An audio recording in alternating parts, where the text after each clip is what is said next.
और शहीद वीर बुद्धू भगत के पावन धरती पर ये जो कानून केंद्र सरकार के द्वारा लाया गया है, इसके खिलाफ आज एकजुट हुए हैं। इस एकजुट महासभा में तमाम दूर दराज से आए हुए हमारे बड़े भाई, छोटे भाई, बहन और विशेषकर हमारे बीच में अभी बड़े भाई पंजुत्र जी का आगमन हुआ है। मैं सभी साथियों का आभार व्यक्त करता हूँ, सबों को जोहार करता हूँ। जोहार साथियों, ये जो वक्फ बोर्ड और वक्फ कानून जो लाया गया है केंद्र सरकार के द्वारा, इसका अगर देखा जाए तो मात्र कुछ ही लोग के द्वारा लाया गया है। आज पूरा देश में देखिए, मैं सबसे पहले इतिहास के बारे में मैं बताना चाहूंगा आप लोगों को। आप लोग गौर से सुनिएगा क्योंकि समय का भी अभाव है, बहुत सारे वक्ता हैं, इसलिए मैं मेन जो पॉइंट वाला बात है उनको मैं बताना चाह रहा हूं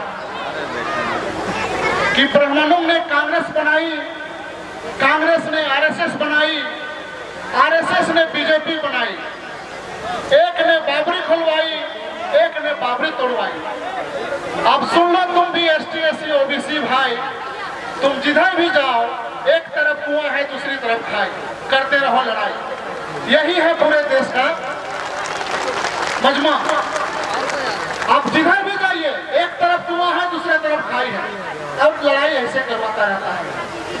इस देश को गाय, गोबर, गंगा, गीता, भारत, पाकिस्तान, अन्य सारे मुद्दों में उलझा करके पूरे देश के मूल निवासियों को लड़ाने का काम कौन कर रहा है? ये बाद में करोगे जाओ। इस देश में जो शासन करते हैं वो लोग, और वो लोग कौन है? वो लोग इस देश के नहीं हैं, वो लोग विदेश के हैं। वो लोग विदेश किस लिए हैं? 21 मई 2001 को डीएनए टेस्ट हुआ था साथियों, और उस डीएनए टेस्ट में एसटी का, एससी का, ओबीसी का, माइनॉरिटी का डीएनए टेस्ट किया गया, और उस डीएनए टेस्ट में सबों का डीएनए एक मिला, और बाकी बात जो लोग थे उन लोग को डीएनए यहाँ भारतवासियों से नहीं मिला। इसका मतलब क्या है कि इस देश का मूल निवासी कौन है? एसटी, एससी, ओबीसी और कन्वर्टेड माइनॉरिटी के लोग हैं। तो बाय डीएनए जब हम लोग एक हैं तो फिर हमको लड़वाने वाला ये विदेशी कौन होता है? इन विदेशियों को पहचानना होगा कि नहीं पहचानना होगा? बताइए। जब पहचानना होगा तो शासन सत्ता में ये लोग कैसे बैठ जाते हैं, ये जानने का जरूरत है, समझने का जरूरत है। आज पूरा देश को हिंदू, मुस्लिम, सरना, ईसाई, तरह तरह के बातें ला करके उलझा दिया जाता है, और उलझाने वाले क्या कितने हैं?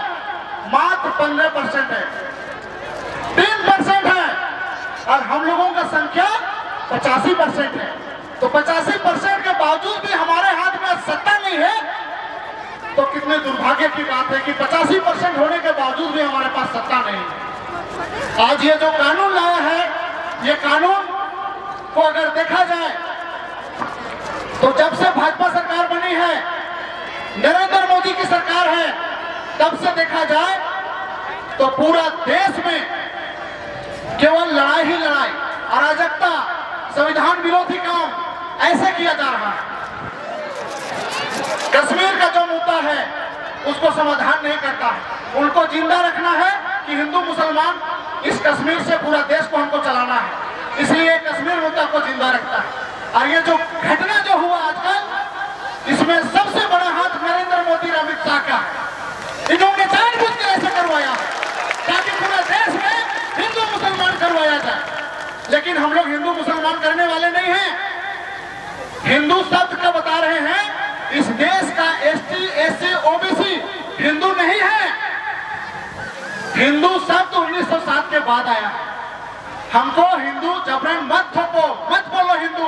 हम इस देश का मूल निवासी हैं, और मूल निवासी बाय डीएनए हम लोग एक हैं। हम लोग एक मूल निवासी हैं, और मूल निवासी एक विचार में रहने वाले लोग हैं। हमको हिंदू मत बोलो। हिंदू शब्द कहां से आया है वो विदेशी लोग ही जानेंगे। दोस्तों, इस देश में पहचानने का जरूरत है कि दोस्त और दुश्मन कौन है। आप लोग यही पहचान नहीं कर पाते हैं और लोग अलग अलग लड़ रहे हैं।